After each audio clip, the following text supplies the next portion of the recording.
అందరికీ జై Bhim. Allu Arjun hot topic గా మారటం వెనక రాజకీయ కుట్రాన ఏమనిపిస్తుంది? ప్రజలు ఒక్కసారి ఆలోచించండి. ఒక పర్మిషన్ లేదు రావటానికి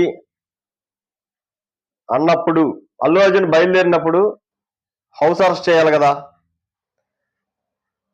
అతనే దొంగచాటుగా థియేటర్లోకి రాలేదు కదా. రోడ్డు మీద ర్యాలీలాగా వస్తున్నప్పుడు రోడ్డు మీదైనా ఆపి అరెస్ట్ చేస్తే ఇంత ఘోరం జరగదు కదా. దీంట్లో ఎవరి వైఫల్యం కనిపిస్తుంది ఒక్కసారి ఆలోచించండి. ఇది ప్రభుత్వ వైఫల్యమా, అల్లు అర్జున్ వల్ల జరిగిందా? ప్రజలే ఆలోచించాలి.